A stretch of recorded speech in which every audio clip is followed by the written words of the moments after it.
This podcast is for informational purposes only and does not constitute legal, tax, investment, financial, or other advice. The particulars contained herewithin were obtained from sources we believe to be reliable but are not guaranteed by us and may be incomplete. The opinions expressed are based upon our analysis and interpretation of these particulars and are not to be construed as solicitation or offer to buy or sell the securities mentioned herein. The opinions expressed do not necessarily reflect those of National Bank Financial.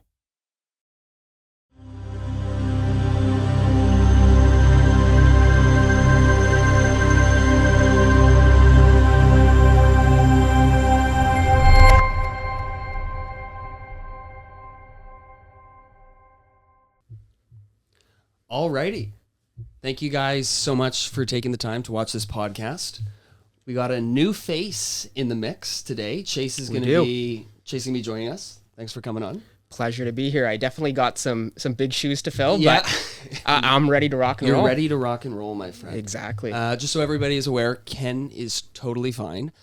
He couldn't do the podcast today because he unfortunately had to get a very quick surgery done. Has unfortunately carpal tunnel in both of his hands. So surgery is all completed.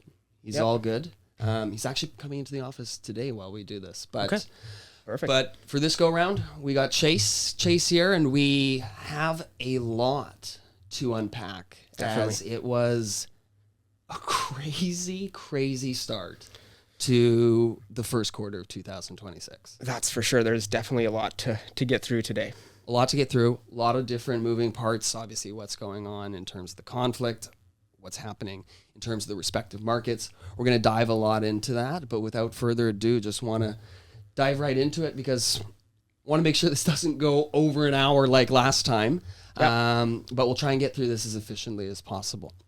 So, just a quick recap of what we went through last podcast with Ken and what was our outlook heading into 2026. And if you guys recall, we took the time to go through at that point in the beginning of the year what we saw as some of the key drivers, which we've just put up on the screen for you there, but also outlining some of the key risks that were out there as well. And after the podcast, we did basically call everybody to have a review call. Chase gave some calls, Ken gave some calls, I did as well.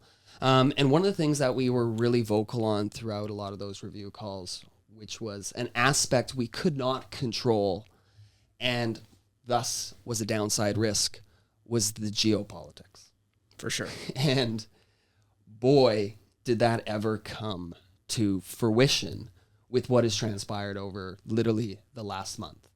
And so obviously, we take a look at the situation that's unfolded in Iran. It is changing By the minute. Yeah. And I'm just going to preface this entire presentation by saying, honestly, some of the slides that we've put up here today and some of the comments that we've prepared literally can change by the time we get out of this room.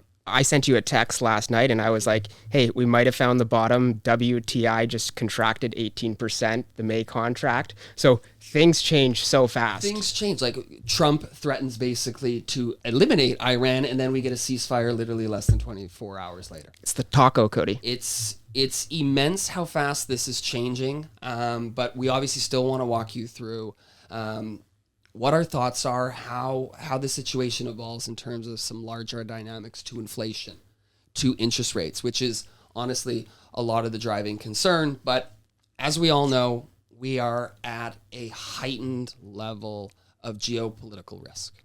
It's apparent. I don't need to walk you guys through it. We all understand what's going on. We take a look at just the risk index. It's elevated. And you know what? Honestly, since basically COVID, Russia invades Ukraine. You can kind of see October 7th. Basically dating back to like 1985. We're actually like at a higher level of just geopolitical risk overall. And I think it just kind of goes to speak to the overall landscape to where everything after COVID just seems more hectic. It would have been nice to be, have our jobs during this period of time right here, right? It would have been nice, right? But either way, you deal with what's in front of you, and we want to try and make some sense of what's going on. Definitely difficult time. Definitely creates opportunities. It does, and that's one thing we'll touch on later. Is you know what? It's never nice to see the volatility in your accounts. But I'm going to be brutally honest with you right off the bat. We like volatility. Volatility creates massive volatility is, in my mind, is a lot of emotional response. It creates a lot of mispricing. Absolutely. And to be a proactive manager in an environment like this, as much as it's scary for the clients sometimes, it provides us with amazing amounts of opportunities. And we're going to get into how we've been taking advantage of that and how we already have made some proactive changes to readjust the portfolios to take advantage of this volatility. But moving forward, I'll let Chase you dive into this. But one of the main implications of the war right now comes down to the Strait of Hormuz. And by now, I'm pretty sure most people are aware of what the Strait is. But if you're not, the Strait essentially is a narrow passage of water that connects the Persian Gulf to the Gulf of Oman. And why it matters is because it's one of the most important energy choke points in the world, where roughly 20% of global oil supply flows through the Strait. Huge amount. Along with a significant amount of LNG and key fertilizer. Mm-hmm. So what we've seen as a result of the war is maritime traffic come to a grinding halt. We went from around 75 tankers passing through the Strait per day to anywhere from 0 to 5 tankers. Yeah, and they're definitely not U.S. tankers. And with what Trump just announced, the ceasefire, at this point in time, there's still no ships moving through the Strait at this point, right? So because of that concentration risk, any disruption within the Strait has immediate implications for global energy prices. Huge. And that's what we've seen if we refer to the next chart. Yeah. So if we look at global benchmarks for oil, we have WTI and Brent crude. They have both passed $100 barrels prices in March. Where we are right now and what Trump said last night about a ceasefire, the strip or the Strait potentially opening up, there is a deal to be had. We saw WTI go from 114. It's down 15% today. All the way down to $92 a barrel. Yeah. So still at heightened levels Of right course. now, because heightened. There's still a lot of uncertainty. Is the deal actually going to be made? Changes minute to minute. Who knows? Yeah. But to look at similar oil supply shocks that we've had in the past, the most recent one was the one in 2022 when Russia invaded Ukraine. Yep. We had WTI pop around $130 a barrel at that point. And then before that, we'd really have to go back to the Gulf War, which happened in 1990, where we had oil prices double. But what we're going to talk about today, there is some similarities with the past oil spikes that we've seen. And it's important. It's important as a manager to, you know what, history always doesn't just repeat itself, but it does rhyme. And you kind of have to go back to those instances to kind of understand, okay, what are the similarities there, dissect that, and what can you kind of pull forward as a common theme from those past events to see how specific things reacted in terms of the inflation interest rate outlook. And what we're going to show today is we're going to show that there's a lot of differences compared Very to much so. the spike we saw in 2022. And if we recall, 2022 was one of the worst drawdowns for stocks and bonds ever on record. Tough year. Right now we're in a very different overall economic point in time, which I think is important to explain to the clients, and we'll get into that. Definitely. But one of the main concerns right now with the war is obviously the shock in oil supply. This has led to an increase in oil prices, and that doesn't translate well for inflation, the inflation outlook, but also the growth outlook. And that's why we've essentially seen volatility in the markets. 100%. And it just really comes down to it's a chain of events. Yep. Right? You push oil up to where it is, that starts to readjust the inflation expectations. And if you're readjusting inflation expectations, then you're starting to entrench on one of the biggest aspects of central bank policy, which is maintaining price stability. Exactly. Right? And so that's why it really comes down to, at the end of the day, the Iran conflict is really readjusting the rate expectations of central banks, which we'll get into, and saying, are there interest rates coming in the United States? Yeah. Is there interest rates hike coming in Canada? And that's, I think, really the main driving force. If we just have to nail it down to one simple thing, Iran is really causing inflation, what is inevitably causing interest rate changes. Exactly. So part of our job is to look at, as you said, past events and figure out what are the potential incomes for both the stock, the bond market, and the economy. Definitely. So if we just start with the economy first and we look at consumers because they make up the bulk of GDP, where do consumers feel the higher prices first? Right when you go to the gas station. It's pretty obvious, right? Yeah. So what we've seen is retail gas prices in the U.S. rise this year by 85 cents per gallon. And what that works out to is $120 billion shock to the economy. I'm going to say that again. Yeah. $120 billion shock to the economy. Pretty big. That's significant. Yeah, exactly. But we're not that concerned about that shock for a couple reasons. The first reason is we've got the one big beautiful bill tax refund that's coming back this year. And how much is that? $100 billion. So kind of cancels each other out. Offsets. Yeah. You have a $20 billion deficit, but still. Takes away a lot of the impact. It takes away a lot of the pain, right? And then if we move to my second slide here, the other reason why I'm not worried about that $120 billion shock is consumers are a lot more insulated from higher oil prices than they were in the past. And if we look at the left-hand side here, this shows consumer spending on energy goods as a percent of total spending. And what we can see since March 2007, this trend has went nowhere but down. Yeah, we've gone from 3% all the way in 2007, now down to basically 2% in terms of consumer spending. But if we actually extend that further, to which we looked at, like especially in the 80s, the 70s, and it was even around the 90s, 6%. 6%. So it's a substantial decline in the amount of consumer spending on energy goods. For sure. Right. And we can get into the reason why consumers are spending less on energy in a little bit here. But just to finish off on this slide here, to look to the chart on the right, I love this chart because it basically shows every single income cohort from the high earners, the upper K of the economy, all the way to the lower K of the economy, lower earners. And as you can see, each cohort spends less of their income on gasoline than they used to in the past. That's significant. For the high earners, if your gas tank costs $30 more to fill up, doesn't really impact them. Yeah, and it's unfortunate. We've talked about the K-shaped economy in the United States. A large portion of U.S. consumption, which makes up 70% of GDP, really comes from that top income cohort, which is unfortunate because we have that huge divide in terms of income in the United States.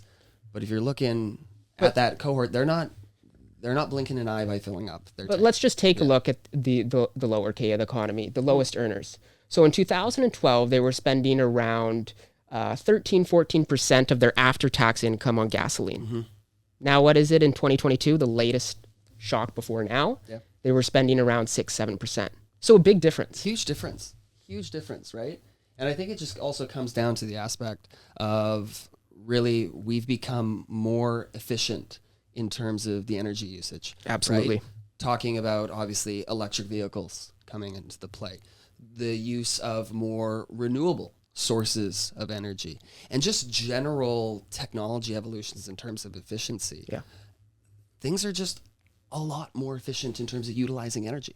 And you look at the U.S. economy, it's not a manufacturing hub anymore, right? It used to be, and then that moved to China, right? It's more of a service-based tech overall economy. There's not those heavy use cases for energy because we, especially in Canada, we have no manufacturing. And I guess if there's really one benefit of having no manufacturing is the energy usage is quite small and thus not as substantially impacted from an oil shock that we are currently going through. Absolutely. Right. So if we just move to this slide here, this talks about the impact of $100 oil prices I really like this slide. On the economy. And so this is actually the Federal Reserve's main model.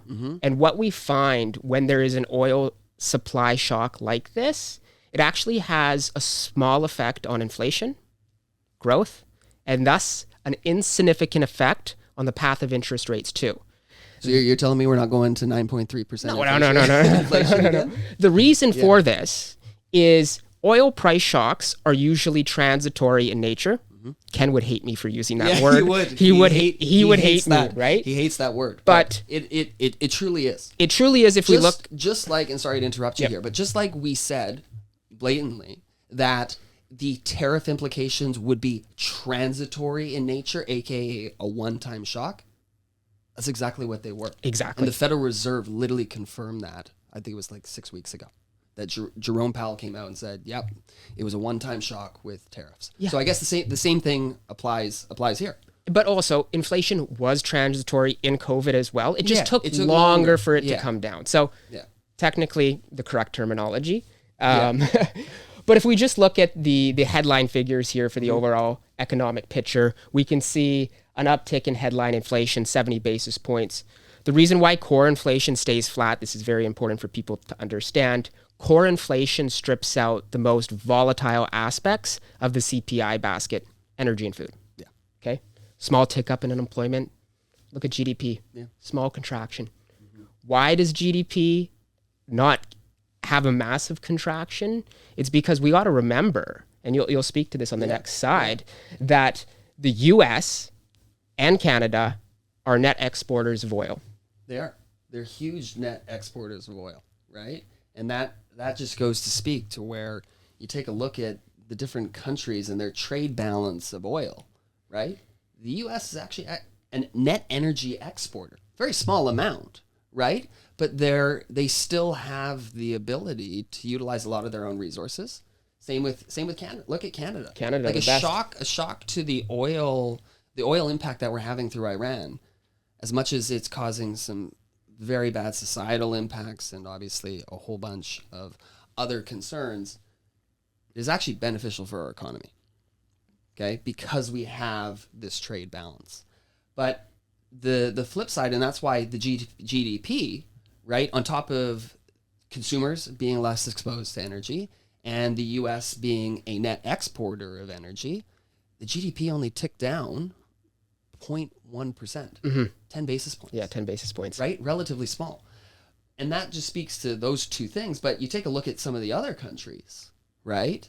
And specifically, you take a look at China, you take a look at Japan.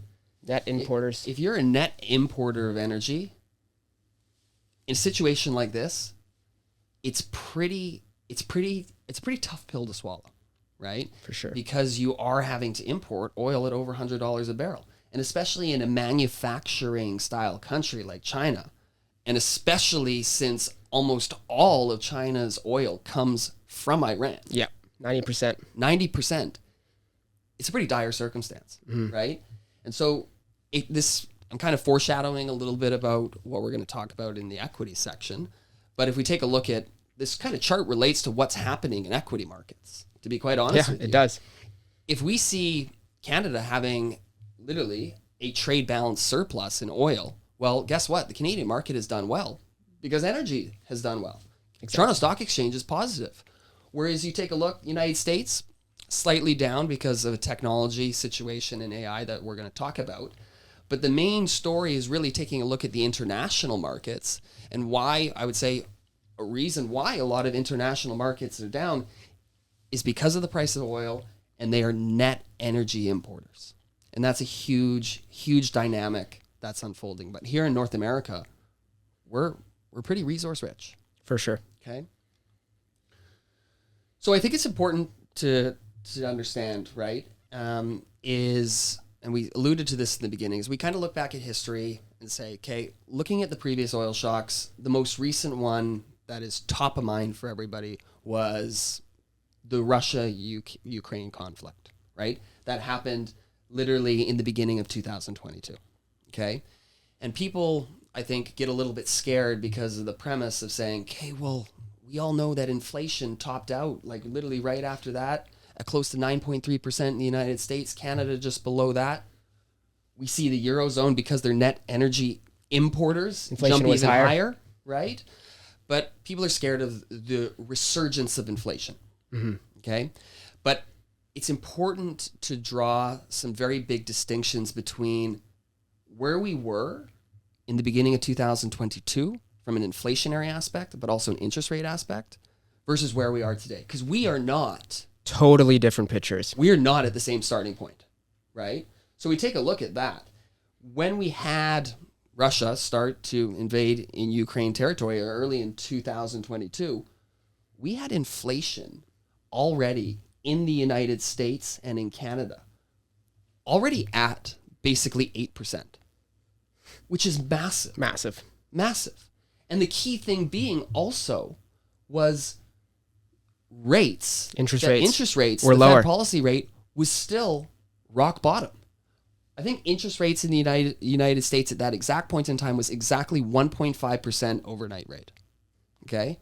So you had inflation through the roof at 8% and also Fed policy rates at low. And so we saw that huge hike. Energy still exploded upwards, but not meaningful. We saw already a lot of that inflation. But you look at where we are today. Inflation, we're not an eight handle starting. It's a good place to be. It's a good place to be. United States inflation, basically at the start of the year, 2.4%. Back to your point, policy rates, the overnight rate is higher than where it was at the start of the conflict in 2022. Exactly. So without getting into the craziness about it, completely different starting point.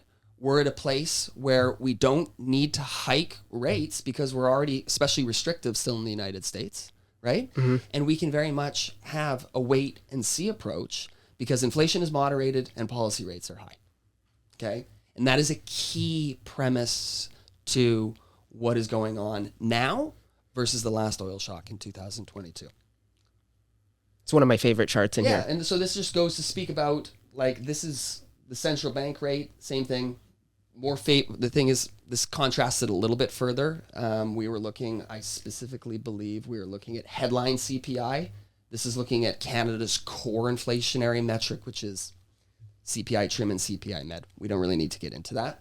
But long story short is if we actually dive down further into the inflationary figure and we solely focus on Canada and the US, Canada at Canada's central bank target, so they look at CPI trim, CPI med.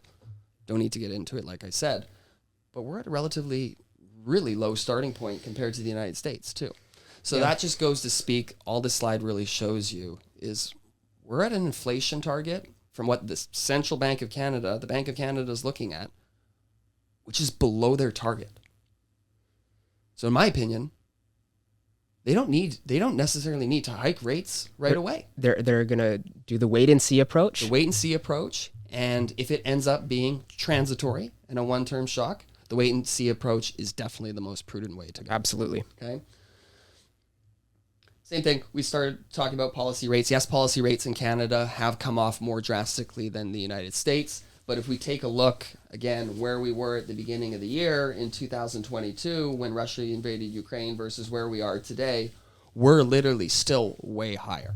I don't want to beat a dead horse with this point because it just coincides with exactly what we've been talking about the last two slides, which is very much a wait-and-see approach. So I guess you will dive into this one, but beyond just interest rates and inflation, we also just have to give a quick update on the employment outlook. Yeah. Right? So what are we seeing? What are we seeing in terms of the Canadian labor market here? Well, the overall economy, and you've been saying this for quite some time, Cody, it's been holding on for dear life, right? Yeah. It's very fragile at this point in time. And I believe if it wasn't for our energy sector and our material sector, we'd be a lot worse off than where we are today. But we can just see what's transpiring if we look at the labor market. So in January, we lost 25,000 jobs. February, we lost 84,000 jobs, according to the labor survey. Mm-hmm. So in 2 months, we saw full-time employment drop 108,000 jobs. It's huge. Not the trend we want to see. No, definitely not. But what's more concerning is the broad-based sector diffusion that we saw among the labor market. So among the 16 sectors of the labor market, 13 of them contracted. Yeah, manufacturing being hit the most. Yeah, so that was the worst reading in 600 months of data, which is quite significant. Yeah. And so, like you said, we can see the areas that have been hit the hardest: manufacturing, agriculture, retail. Mm-hmm. These are very trade-sensitive areas, right? Yeah. And with the uncertainty revolving around the potential renewal of CUSMA, that's really hanging over the Canadian economy at this point. Definitely. But I want to be optimistic. I believe the CUSMA agreement is going to be renewed. Agree with you. And the reason for this is in the US, midterm elections are coming up in November. What is going to be front and center stage for American households? Affordability. Exactly. Yeah. And so this trade deal only benefits the US because they obviously buy our oil at massive discounts. Trump is going to do whatever is in his power to somehow figure out a deal with Iran. Which we've seen a little bit so far. We'll see. Changes We'll by the see. minute We'll again. see what happens there, but also make some trade deals happen. Yeah. And I believe this is going to be a positive step for Canada. And I feel like once we get more certainty around that agreement, we're going to see some of these areas come back. Yeah, definitely. It's amazing to see the only expansion really became in the public area. Oh yeah. Right? You see public administration, public services. The government loves to spend money, Cody. No, they do. But Cody, isn't that funny that, we can't even go see a doctor? No, it's absolutely insane. A point for another time. Yeah, a point Even for though I another feel like time. we've talked about it on Yeah. multiple podcasts. Okay. Real estate market now. Yeah, I think it's important to give everybody that listens to the podcast, all of us Canadians that have home equity ownership. We don't really talk much about the real estate market, but I still think it's a good time to talk about it because there's still a lot going on. It's been tough for real estate. It's been super tough. You can say that again. Look at the resale activity. It remains below historic levels, and we can see the areas hit hardest, BC and Ontario. Yeah. But just to give you my outlook on the real estate market, I am not bullish at this point in time Neither am I, my friend. for a couple reasons. The first reason is we've seen the first population decline since Confederation in Canada. Since Confederation. Right? Yeah. So the federal government has had some policy changes. They're trying to cap non-permanent residents to around 5% of the overall Canadian population. So what that means is fewer international students, fewer work permits, fewer refugee claims. And obviously when you have weaker population growth, that doesn't support housing starts. You start eliminating the demand side of the equation. Exactly. Right? And that's, I think, a huge burden as to why housing is going to be subdued for quite some time. But yeah, sorry, just one thing I want to mention on this. It's a little bit crazy how our government is just toying with extremes here. I know. Well, that's We why had the population trap to begin where we didn't have enough housing. And then they completely reverse course. And now we have the first ever population decline in terms of since Confederation. I know it's a bit extreme because immigration is a very important part for a healthy functioning economy. 100%. But the thing is, the liberal government has went extreme on both ends. Both ends, right? yeah. One in 2022 or 2023, I can't remember the exact date. Population grew by 1.2 million people. Yeah. We Outstripping all of our infrastructure and capacity to absorb. Worst GDP in the G7. Yeah. Productivity going down. We've talked about this on multiple podcasts. So I think it's a step in the right direction because regaining affordability for Canadians and the next generation, I feel, is very important because you can have a lawyer, you can have a doctor, and they can make $600,000 and they can't afford a house. Can't afford a mortgage payment. They can't afford a house on the west side of Vancouver, and that is truly sad. So I want to see more stuff like this happening, but we can't go to extreme levels. No, and we're toying with extremes of flip-flopping back and forth. We need to come to a little bit more reasonable policy, which we're so for immigration.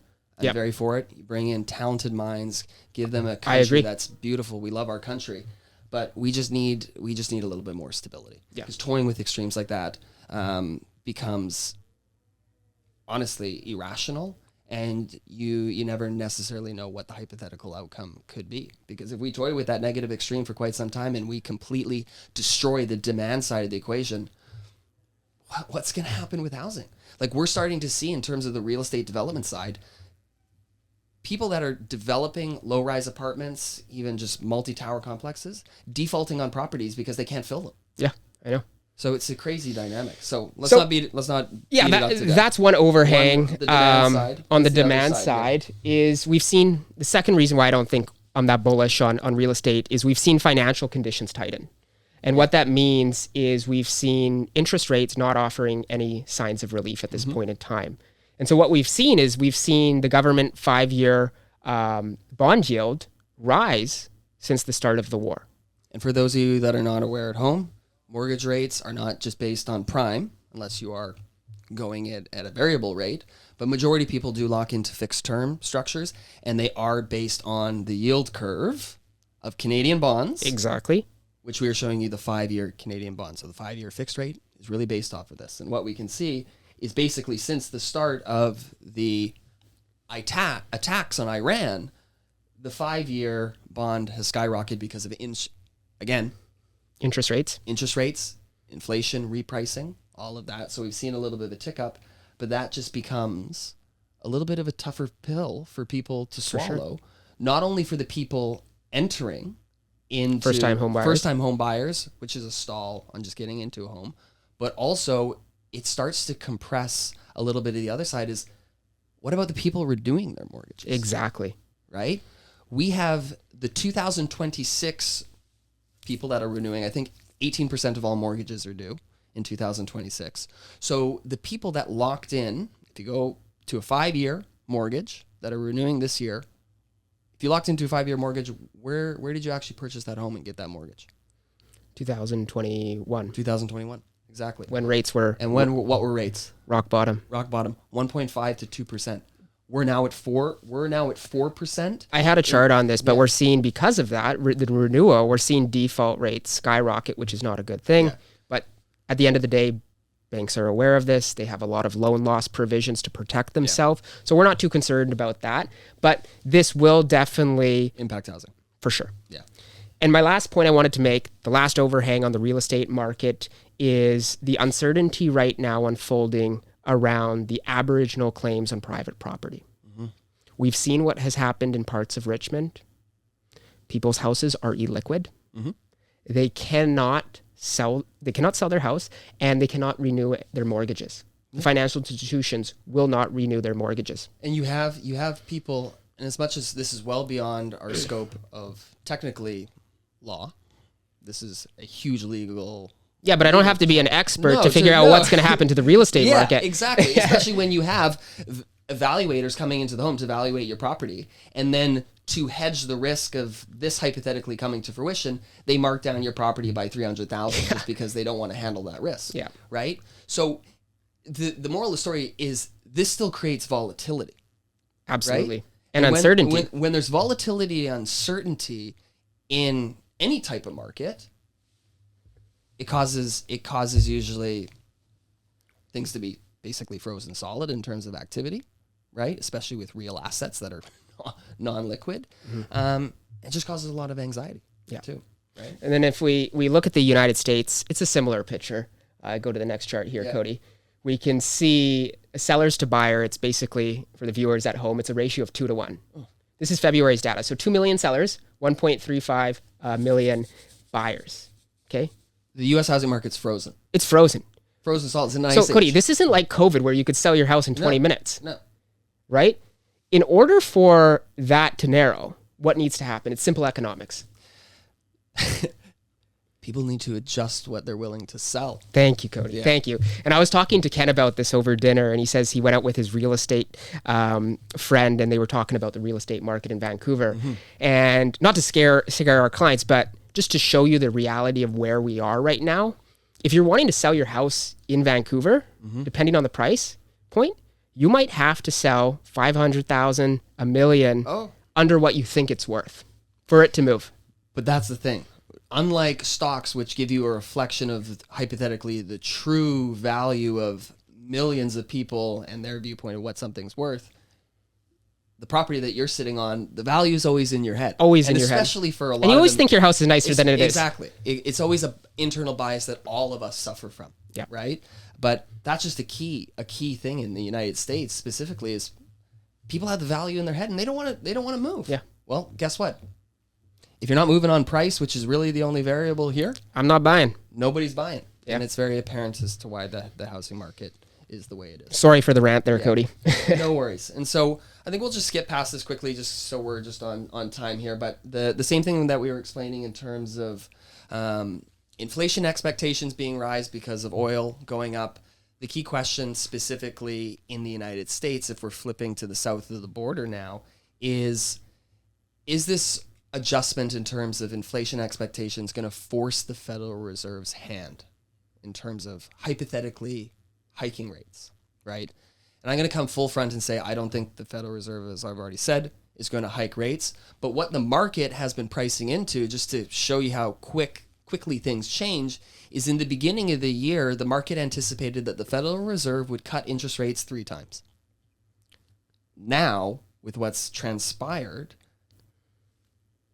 the market is anticipating 0 cuts from the Federal Reserve. Drastic change in terms of interest rate expectations. Yeah. Right. And I think a key reason why we won't hypothetically see specifically hikes, but why we actually could see some cuts is the United States job market is not looking too great. It's not looking that great. It's not looking that great. It's still not terrible, but it's definitely softened quite a bit. We can take a look at U.S. job growth. U.S. job creation has slowed significantly. One of the main reasons, if we really dive deep into this, is really what's happened in terms of the public sector and the jobs there. U.S. government has gotten a lot smaller over the last little bit. We have now the smallest government, basically in a headcount perspective, basically since 1960. Was that because Elon Musk dodge? A little bit, but I think just it was a joke. It was a joke. It was a joke. Yeah, it was a joke. But still, it's come off a little bit. I think that's what also kind of skews the figures a little bit and saying that, yes, job growth has slowed, but a lot of that weakness comes from the government sector. Because if we really take a look at the private sector, we look at initial jobless claims, what this chart is really telling us is that private sectors don't have an appetite in this environment to hire more people. That's for sure. But they also are not letting people go. And so we're not seeing an uptick in terms of jobless claims, which is a relatively good sign for employment because we don't see layoffs on the horizon. Because if that number upticks, then we start to see usually a recessionary environment where people cut back on the jobs. But that's not happening yet. It's a good sign. It's a good sign. And because things change so rapidly, and it is April 8th, the U.S. numbers actually got released on April 3rd, and that new jobs revision that came out was actually extremely positive. Okay, I believe the number was 144,000 jobs added. U.S. unemployment ticked down 0.1% to 4.3%. So the picture's not too bad overall there.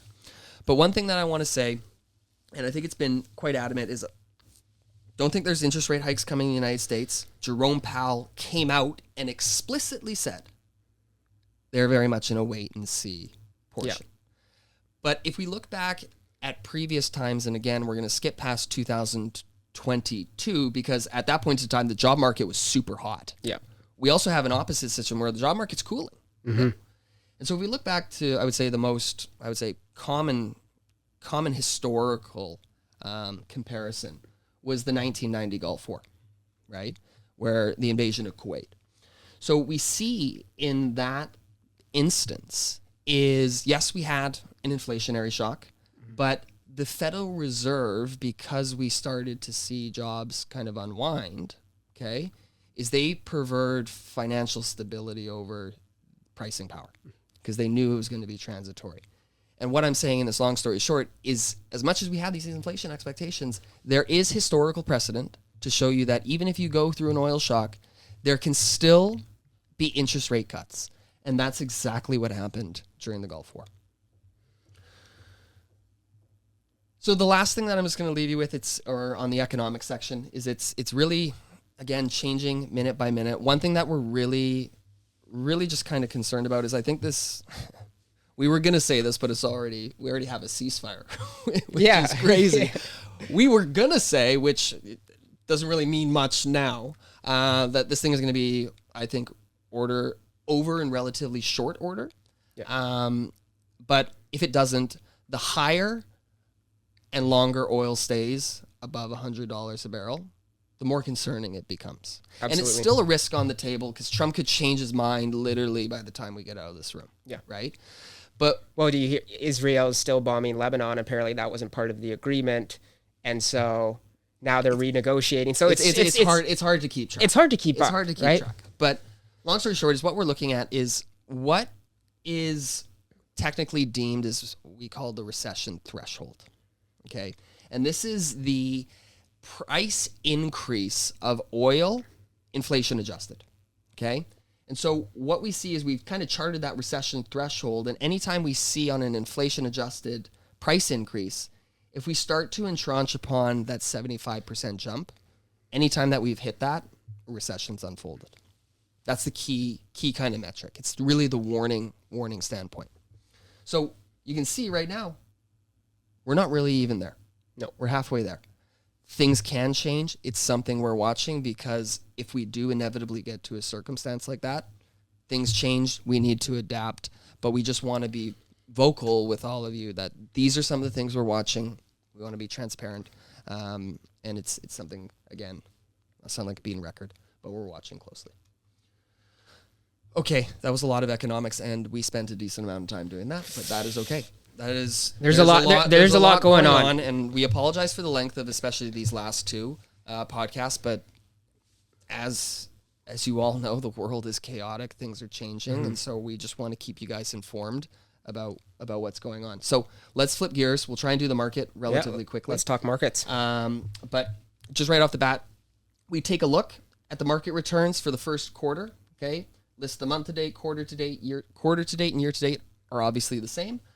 We take a look at those figures, and we see Toronto Stock Exchange positive 3.3%, weakness on the S&P 500 down 4.6% for the year. Nasdaq a little bit harder, down 7%. We'll get into why that is. Small to mid caps held on. International markets had a decline, in bonds slightly positive. Okay, but overall, from an index level, pretty decent for the amount that we just went through. Yeah, exactly. And all the craziness in terms of geopolitics, inflation, and everything. As much as it's tough to be down, still, you'd think by listening all to the news every day, we'd be a lot worse. Well, the news is like the stock market's getting obliterated, and I'm less like, okay, some of these people have no idea what they're talking about, right? It's whatever grabs headline, and we try and go a little bit beyond the noise and focus it down to what really matters. But overall, Canadian market does well, and we'll get into why that is quickly. U.S. market and international markets taper off, but relatively subdued as to what's going on. So this interesting chart that shows you what the specific asset classes are on the left. So we have WTI, oil, commodities, cash, the S&P TSX, S&P 500, what these specific asset classes have done since the start of the conflict on February 27th, 2026. Okay? So obviously we can see at the top, oil skyrockets 66%. Commodities, which are things like fertilizer, other types of precious metals and things that inevitably get exported through the Strait of Hormuz, increase as well. Cash, bonds, relatively flat. All the way down, we start to see Toronto Stock Exchange, the least decline because we have a lot of energy, and then articulating down to emerging markets, which ties back, if you recall and been listening, emerging markets being net energy importers. Markets are more affected by oil prices. They have actually suffered a larger portion of the return downwards. But the funny thing to mention, and then we were talking about this on review calls, and also last podcast, is look at good old gold.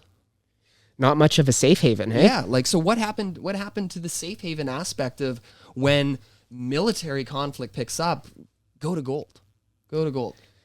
It might have been already priced in from the volatility last year. And that's what we were saying, and for those of you that we spoke on the phone and give you the review call, gold in our minds after the parabolic run of 2025, and especially in January when we saw that, it was acting as a speculative trade and speculative asset. Yep, same thing as silver. Exactly what is happening right now is speculation is taking hold. FOMO is taking hold. And gold, in my opinion, the volatility is eroding the safe haven aspect. And just because it's come off in price, and I'll touch on this later, does not necessarily mean it's a bargain today. No. And so whenever we see a risk-on environment like today where the market does rally, you think gold would sell off. But because it's speculative today, it rallies. Yeah. Right? So it's weird that there's different dynamics happening in this market. Things are changing. But to talk about the volatility a little bit more, Cody, we look at silver. Silver was up 50% at the beginning of the year. And then collapsed 30% in one day. And then it was negative. And now it's slightly positive. So the volatility is immense. Yeah. And it's also been tough for the Toronto Stock Exchange if you've had a substantial amount of gold miners, which are priced pretty expensive right now. For sure. For what's going on. Okay. But just to dive into this is more for our clients' reference. If you want to take a look at the Toronto Stock Exchange, we list the leading contributors, the leading detractors, the sector breakdown. Pretty easy picture for me to paint for you here. It was energy, materials, and utilities that led the way, really declined by technology. Okay, so you take a look at the leading contributors, CNQ, which is Canadian Natural Resources, Suncor, Enbridge, TC Energy, a decent amount of names that we own up there, doing a majority of the heavy lifting. Like take a look at CNQs, basically up 47%. Wow. Right? So substantial, and that's what's led to the Toronto Stock Exchange really being resilient. Okay, leading detractors, a lot of the technology. You take a look at Shopify, Constellation Software, and we're going to get into this SaaS dynamic, software as a service, and some things that have transpired in the month of February as to why we've seen such a massive correction there. Okay, but oil and energy stocks lead the way and are carrying the market. Okay, and especially in the Toronto Stock Exchange, which has such a high weight of the overall market to energy. That's why the Toronto Stock Exchange is positive for the year. Okay. But if we take a look just past the quarter returns and we take a look at actually the valuation now, it's interesting to note that, especially in 2022, okay, we were saying that there was a tremendous amount of opportunity to be had. Canadian equity. Yeah. Talked at the luncheon and we did the old Kenny G opportunity knocking. And needless to say, 2023, 2024, 2025, all stellar. Banger years, yeah. Banger years for the Toronto Stock Exchange. And our Veris high income mandate very much had some banner back-to-back years within that environment. But now we look at what's transpired is that valuation discrepancy from being undervalued versus the average on a price to earnings perspective, and this is forward price to earnings. We've gone now all the way up to being one standard deviation above 4 times, which means from a historical perspective, Toronto Stock Exchange is pretty overvalued. Expensive. It's expensive. Yeah. So no more opportunity knocking, maybe a little bit of caution, right? And that really comes down to at the end of the day, especially with what's transpired over the last quarter, is the valuation of specifically energy companies has gone parabolic. Yeah. Look at that. It's now trading at 25 times earnings. And looking, when you said opportunity knocking, we were around 8 to 10 times earnings. 8 times earnings. Yeah. Okay. But this valuation is not justifiable. It maybe would be justifiable if we saw a significant investment in our oil and gas sector in Canada, but we can't get a pipeline built. We can't get a pipeline. Right. So that is just promotes a moment where you take a look at this, and just to give you some insight into our heads, there's opportunities why you look at valuations so closely. Valuations don't tell the full picture. Nope, They don't. But it's opportunities like this where you need to recognize what you're paying for. Yeah. Okay. And just to tell you about some proactive moves that we've made, literally on March 30th and April 1st, we started to trim out a little bit of our Canadian equity exposure that has a substantial amount of energy, has had a fantastic run, and now that we are one standard deviation above the forward price to earnings and had a fantastic run, we started to roll over that equity exposure into some more beaten up areas where we're seeing opportunity knocking. Yeah. So those trades speaks to our proactive nature. Yeah. And especially with what's happening to oil today, you take a look at the CNQ down 6%. It's that proactive nature which is the epitome of active management. And just one more note here, Cody, like energy from a long-term investment standpoint compared to other assets, it's not the greatest investment because of the cyclicality of the actual industry. Underlying commodity. Yeah. Which is very true. And right? To give you a case in point, we look at the S&P 500 in the 1980s. 20% of that index was energy stocks. It was. The Exxons, the Chevrons. Exactly. They're still there, but They're still there. they represent 2% of the overall index. Yeah. It's very important, though, to have index-like exposure to energy stocks within your portfolio because it's the only thing that protects you from An oil shock, which we're oil going shock. through. And that is exactly why we like the Toronto Stock Exchange and why we only go to the Toronto Stock Exchange for banks and energy. And you have to buy energy at the right times. And also the aspect, too, of why we're not buying U.S. energy companies. Canada has some of the best energy companies in the world. But why would I want to get paid a dividend from a U.S. corporation and pay withholding tax on that when I get Canadian dividend discount, right? And the yields are also way higher. So a lot of moving points, but we just took the opportunity to be a little bit proactive here, trim from, we believe, areas of overvaluation in an opportune time. We may not have gotten it exactly right, but from our vantage point, this was an opportune time to make an adjustment. Okay. And again, we're talking about gold, but I've already talked about this. Won't go too far into it. But yeah, gold not acting as a safe haven just because it's come off from where it is, down 11% since the start, doesn't necessarily make it cheap. And based on some regression models and internal framework that we have here, is still there's a lot of speculation in that market. So I'd still watch out for that. Flipping to the S&P 500, talking about the leading contributors, leading detractors, Exxon and sector growth. The Exxon, the Chevron, which we just talked about, don't make up much of a weight anymore on the S&P 500, but boy, did they return basically actually less than the Canadian companies, right? But still up close to 40%. Okay, same thing. Energy leading the way in the U.S. market. And again, we see a substantial drawdown in technology. Okay. Take a look at all of those leading detractors. Okay. What were the hot Mag 7s? Okay. And especially Microsoft. It's been beaten up. Down 23%. Hard to believe. For the quarter. And take a look at all the other names. Amazon, Tesla, Meta, Broadcom, Google, right? What was hot quickly flipped to an energy situation, right? But I do think there's opportunity knocking at some of those names, which we'll get into, okay? Same thing, valuation framework of the S&P 500. We were elevated. We've come substantially, we actually have substantially off, even though it doesn't seem like it. A lot of, especially those software names that make up a large portion of the earnings, and we're going to get into that. We've seen us come off from one standard deviation above the price to earnings. So a little bit more of a reasonable market. We're still elevated, no doubt about that. But the opportunity within the index itself, not just buying the index as a whole, right?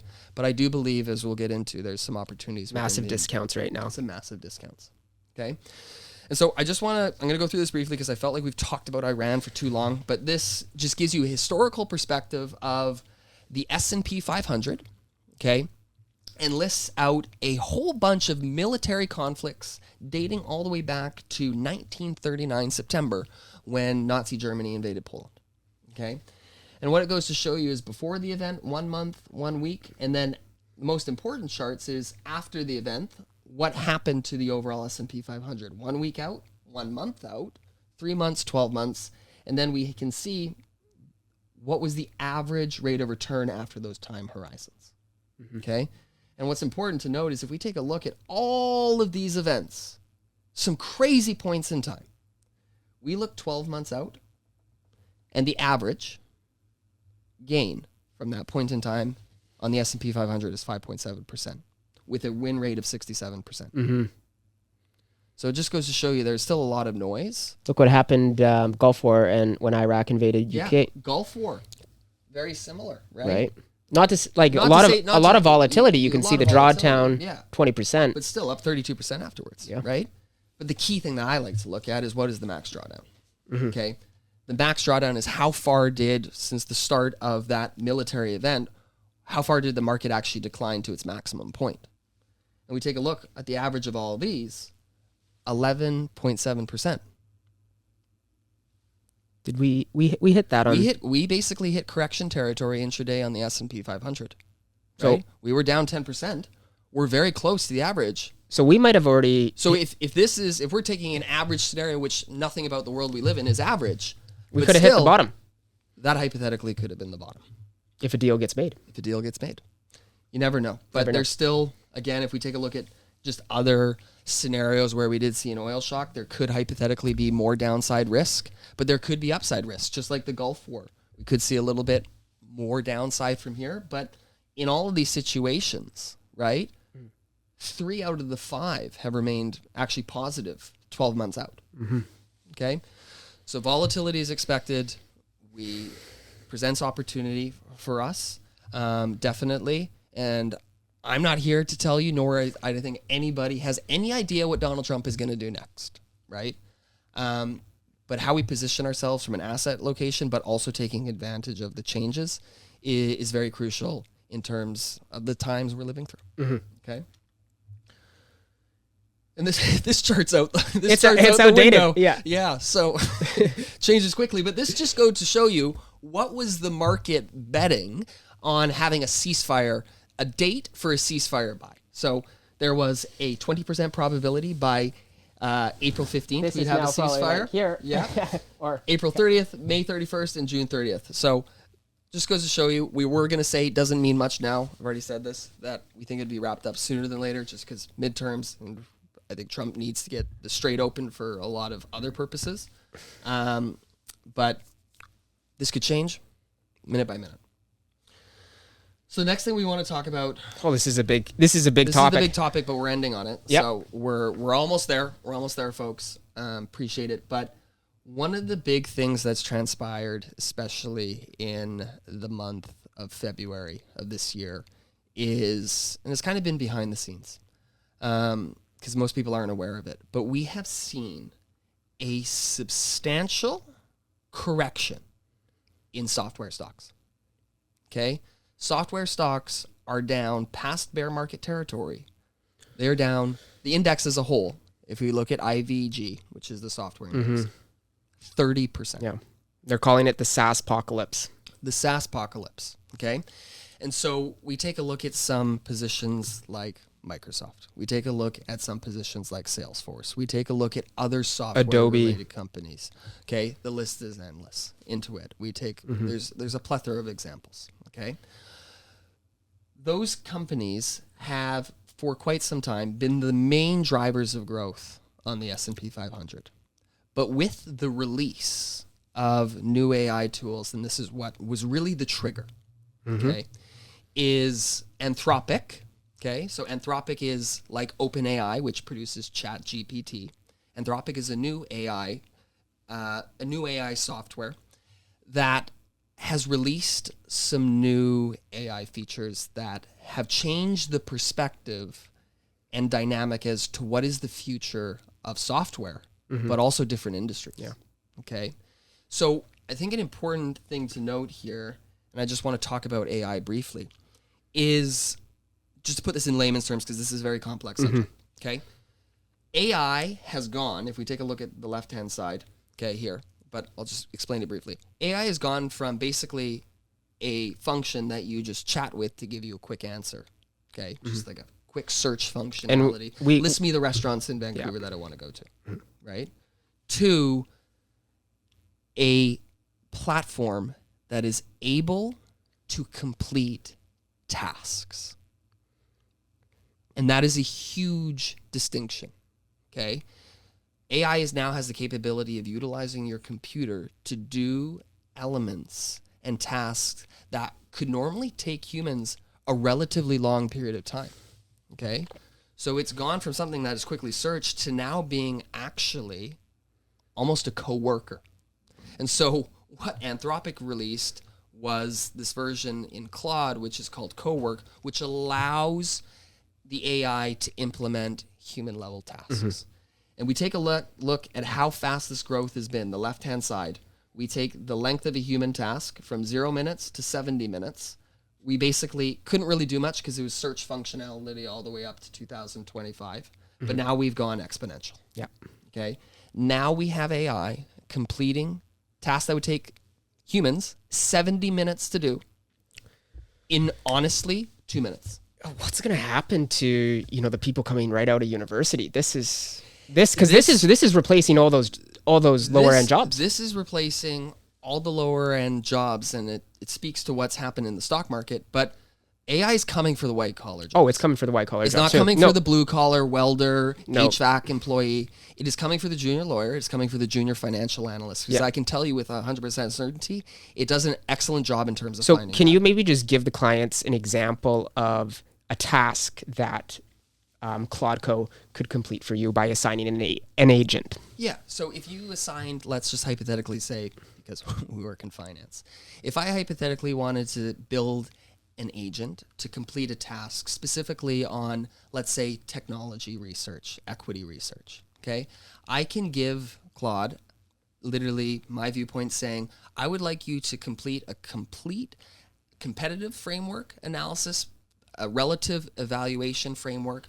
on NVIDIA, Google, Apple, Microsoft. Give me price targets by all of the leading companies and commingle that to me with an investment rationale for XYZ. Yeah. Okay. Not to say that we're utilizing it, but it is a tool that democratizes knowledge. Okay. And so that is just one aspect in terms of my realm. It is very good at content writing. So if you were a company that literally did a whole bunch of blog writing, okay, or you did anything from logistics, okay, it can write blogs for you quickly. It can post it on blogs. your website. It can then take a look at all your inventory, tell you when you're becoming low on specific things. So the application, and you can see how fast this thing is rising, is very scary from an employment standpoint. Yeah. Okay. And the adoption on the right-hand side is becoming, and we've always questioned the adoption framework, Yeah. but as we start to see what Jason Huang said, the inference point where AI is always going to be around, adoption is inevitably picking up. Okay. But the problem here is, it's just getting back to the software sell-off, is if it's able to do a lot of these things, it's starting to question the need of some of the existing software. For enterprise software. Enterprise softwares. If you have a CRM, for example, customer relationship management platform where you log all your notes, you look at all the individual birth dates, all these other different types of things, AI would probably be able to build you software like that. Claude- And also, why would I have to go through you as a user interface when I can just hypothetically chat with it to give me answers immediately? Yeah, so just to back up here, how a lot of software companies make money from their pricing model is it's pay per seat, pay per employee. So what's transpiring now is, what is the pricing model Exactly. for the software companies when we could hypothetically have an agent perform all these note-taking tasks, and then we don't actually have to have employees actually going into the CRM platform. And exactly. So if you don't have employees going into the CRM platform, technically the seat model of every single SaaS company has changed. has changed. And if you've changed the mechanism in the way that software companies make money, well, the earnings per share growth to which financial analysts look at and value stocks, and now you change it to something that's technically experimental and we don't know whether it's going to be usage-based. And sorry, we're going really far stretched here. But if we're changing that monetization model, it's a tough analysis to do. And what we've seen is a compression in software stocks substantially, to where, if I'm being honest with you, it's pricing some of these software stocks as if they don't exist. Yeah. Which is crazy. And so AI, like any type, and this is the point I want to end on with just AI, is like any type of technology revolution that is disruptive, there are going to be companies that do not survive. Okay? But there are going to be companies and consolidation that inevitably will make their way through this, fix their monetization usage, and actually come out of this stronger. Yeah, you got to look at the ones that are mission critical to businesses. Yeah, right. The ones that have proprietary data. Proprietary that literally data, cannot be. And the relationships. So you got to think about compliance. Yes, issue, compliance, security, right? all those other. But for elements. smaller startups and stuff, Yeah. why pay for a CRM like something like a Salesforce when you can get Claude Code to do it for you? And so it's disrupting things. It's causing a lot. The headline news is in software, but it's funny to say that with the release of this co-work platform by Anthropic, yes, it affected software first and foremost, but then it started affecting every other industry. Yeah. It has started affecting insurance companies. We saw Manulife, Sun Life. Yeah. Insurance Helping with the companies underwriting. helping with the underwriting. Their stocks corrected 12% in a day. Yeah. Then we saw it go to logistics, trucking companies affected. We saw it in healthcare. this was all happening in February, and it was crazy to see what was going on. Yeah. Okay. Where the funny thing in February is, as we see the devastation of almost every single industry that could be disrupted by AI, the only thing that really stood on its head was non-disruptible businesses. Yes. The things like Costco. The things that cannot be disrupted from AI. The things like Loblaws. Like AI is not going to replace Walmart. a grocery store, right? Walmart. And so the funny thing is, as we see this correction in software, right, and it's been deep and large, you now have Costco trading at 50 times earnings just because it's safe, just because it's non-disruptible. And it what's it growing at? It grows its earnings at 9%. And I love Costco. Don't get me wrong. Costco's great. But you're still, overpaying you're paying for 50 times earnings for Costco. Like that is crazy. It's crazy. It's crazy. But that's the landscape we're living in. Long story short is this consolidation framework and this volatility is bringing an opportunity. We're working alongside our managers to make sure that the stock selection is there, the investment thesis is there, and their transition from a seat-based model, if we do own software, to something that would be able to be usage-based, that the earnings are inevitably going to be there. Yeah. Not going to get it perfect, but I do think that this opportune time of just selling everything point blank because it's not going to exist, it's creating opportunity. And we're trying to take advantage Absolutely. of it. Okay. And the last thing being is we're still continuing to see a massive amount of CapEx expenditure into AI. But the funny thing now is in 2025, if you said to the stock market in your earnings call, we're spending X amount, billions, Stock price. through the roof. Now you do it. What happens? Yeah. Stock price going down. What the market is concerned about now is a potential metaverse moment, and you spoke about Exactly. that on the last podcast. But I think it's important. Yes, there's going to be capital that is misspent. That's going to happen. You've had a $1.2 trillion spent since the launch of ChatGPT. Okay, so there's going to be misspent capital, Like anything. But there's going to be capital that was spent in the right way. And I'll give you a case in point. I'll take you down a memory lane. We looked at 2010, Microsoft wanting to get in as a cloud player. Oh, yeah. The market said, why are you spending billions of dollars building out cloud infrastructure? You're a software company. Yeah. Microsoft today, if they didn't spend that capital, would not be the company it is today. 38% of its revenue comes from Azure, which is their cloud. And it just goes to show you how short-sighted the market can be. So short-sighted. I'll give you one more example. Yeah. Jensen Huang. Yeah. Why are you spending billions of dollars on AI? You're a gaming company. Yeah. What is NVIDIA?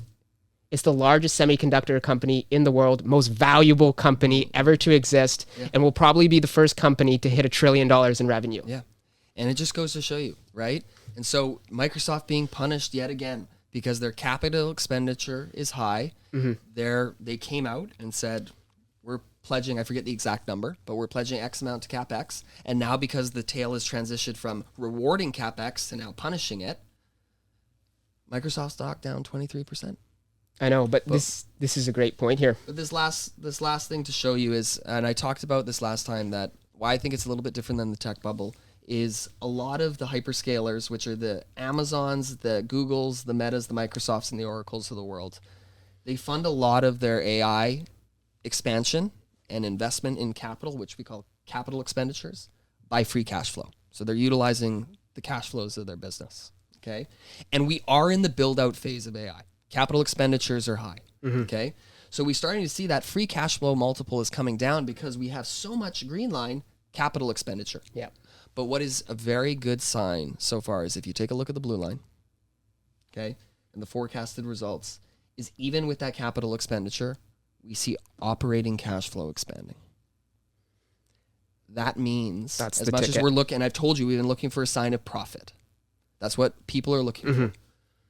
If that operating cash flow is able to extend and CapEx comes down, this is a substantial thing for software and hyperscalers. Okay. Okay. Let's let's tidy rock, this up. Yeah, let's rock and roll. So we obviously can't talk about the S&P 500 without talking about the Mag 7. So this shows you the forward PE ratios, the current level in baby blue, and then the 5-year high forward PE ratio in dark blue. And we can see across the board, we have seen multiple compression. Okay. But we haven't seen any deterioration in earnings. Nope. Earning revisions have actually been revised Upward. Yep. We've seen no margin compression. Mm-hmm. And these companies are trading at significant Huge discounts. Yep. Look at this.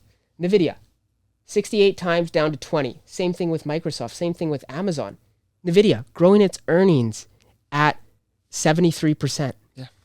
Right? Wild. So there is some massive opportunities within some of these names.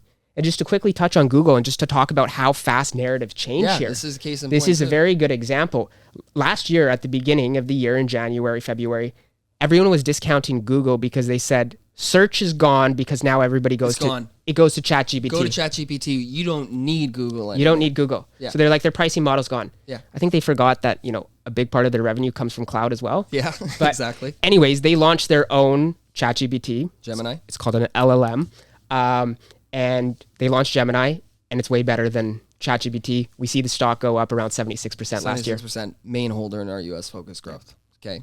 So, yeah, I think there's some substantial discounts and opportunity knocking and trying to take advantage of some of that. Yeah. And Chase, just quickly here, it's kind of this. Yeah, this is probably actually my favorite chart here. This talks about the sector return breakdown on the S&P 500. It's a couple days old, maybe 10 days old. But we can see energy, or the sectors on the left-hand side. Price return. Yeah. The price return, earnings per share growth, and PE multiples, so valuations. Yeah. What sticks out like a sore thumb here? Energy, price return of 28%, PE multiple expansion of 25%. Was it justified by earnings per share growth? 2.3%. What does that essentially mean? Things are overvalued. Things And are that just goes to overvalued. show you. This is all multiple expansion. It's all multiple expansion. Okay. Which is just valuations becoming increased. Okay. And then take a look at, where do we see opportunities, Cody? Right? You Tech. take a look. You take a look at tech, right? Not only did we get cheaper in terms of tech by close to 16%, if you take a look at the entire earnings per share growth of all these different industries, tech is the only thing that's growing. And Cody, Exactly. where double that of the average S&P 500. what do stock prices follow? Over the long run, and we're looking at a 5-year period, the key, and I would say the only driving factor that determines a stock price Earnings growth. is earnings growth. That's it. That is it. Short-term fluctuations, yes, news, 1 to 2 year may have an impact in terms of the price, but long-term, rest assured, the only thing that provides capital appreciation assured is earnings per share growth. Mm-hmm. That's it. So it's simple. Yes, there's going to be short-term fluctuations, but they create opportunity. Exactly. Okay. I'll quickly run through this one. This shows earning revisions and corporate spreads. So earning revisions have actually, as of last week, they were revised up, went up 2.6%. We now have analysts projecting that the S&P 500 earning per share growth grows by 17%. Huge. The most important point I want to make here, if we look at corporate spreads during 2022, they were wide. Corporate spreads are very tight at this point in time. And what that means is the market at this point in time isn't pricing in any deterioration in earnings and fundamentals. Which is key. Which is key driver, right? And the same thing we're seeing just EPS, like there's a broadening of revisions going up, okay, across all markets here. So it's a landscape to where if earnings are expanding and they aren't detrimented by hypothetically oil prices being substantially higher for an extended period of time, not necessarily a bad outlook. And so this should provide the clients at home with some comfort, knowing that, yes, we're going through all this noise in the market, but it's just noise. We got to remember that, because the businesses that we own at the end of the day, they're quality businesses that are growing their earnings. And we can see that just from a market perspective alone, earning revisions aren't being revised downwards. Yep. And they're trading at substantial discounts. And so, I think, do you want to skip past this one? I can go through it briefly. Summarize it. We can summarize it briefly, but through my review calls, there was a lot of people concerned with, obviously, the craziness that goes on with Donald Trump and him causing a heck of a lot of problems in the world. People were very concerned about the Sell America trade, okay, which was because Trump's being a bully, people want to get out of the United States in terms of the dollar, treasuries, and their equity markets. okay, to just avoid the U.S. in its entirety, okay? But if we take a look at what's really happening, maybe there was a little bit of weakness, but the Danish pension fund that's liquidating $9.8 trillion or billion dollars worth of treasuries is a drop in the bucket.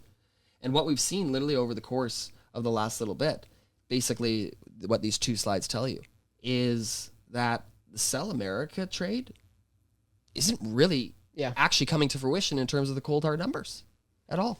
People are still going to the United States, okay? And the same thing happens with U.S. If we take a look at the different types of U.S. assets, government agencies, This bonds, is foreign treasury, net inflows. Yeah. foreign net inflows. So these are foreigners, not United States citizens or corporations, flowing into different types of U.S. assets.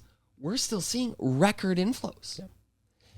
And it kind of goes to show you that as much as there are problems in the United States, and we're not going to get into the politics, especially when it comes to the bond market,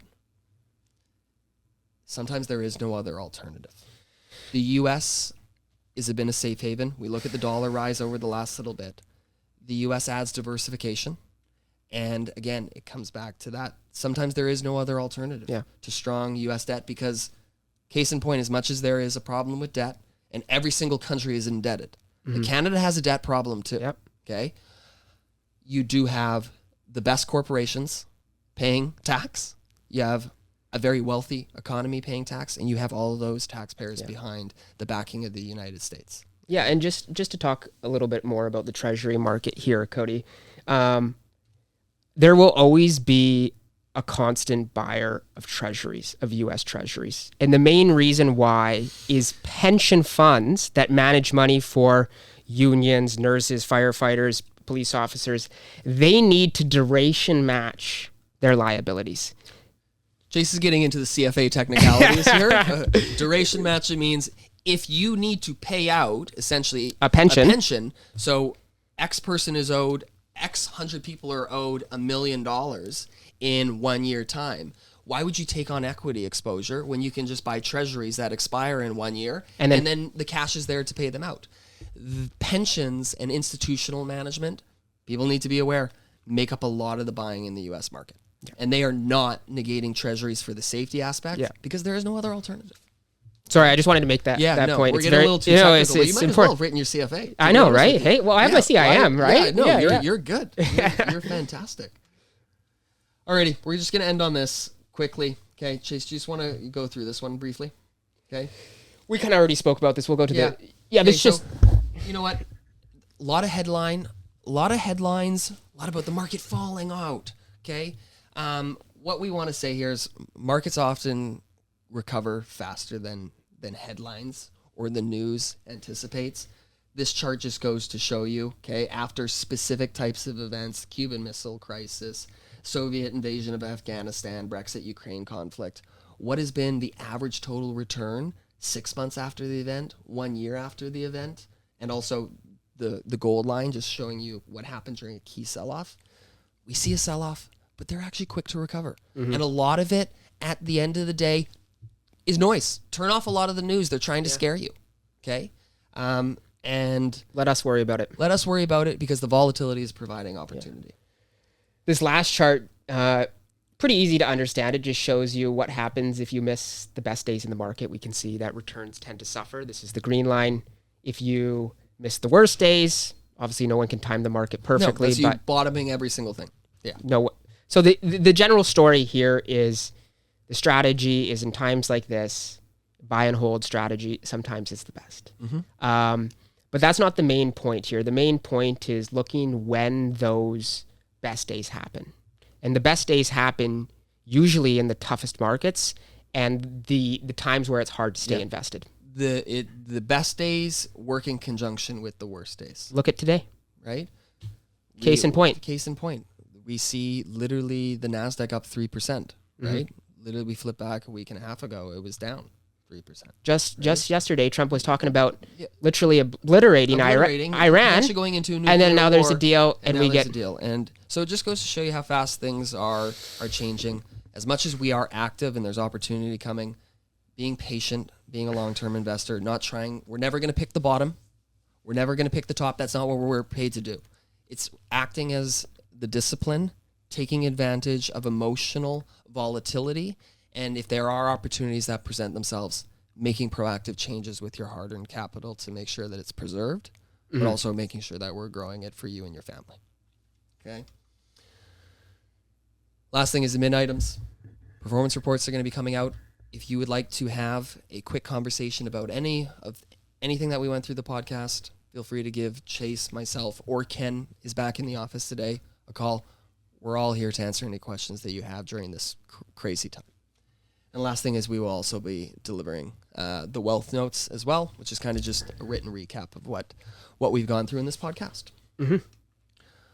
Well, Chase, thank you so much for coming on. Thank you. Amazing first time. Yeah, no, it was a pleasure. And hopefully it wasn't too long for everybody and they enjoyed it. It was a little bit of a stretch, but there was a lot to go through. It was a lot to go through. I think it was literally an hour and 20 minutes, but in a world that's so chaotic, hopefully we brought you a little bit through all the headlines, through the noise, and we thank all of you guys for the trust you place in ourselves and our team. And if you have any questions whatsoever, please feel free to give us a shout. Take care. Thank you. Thanks.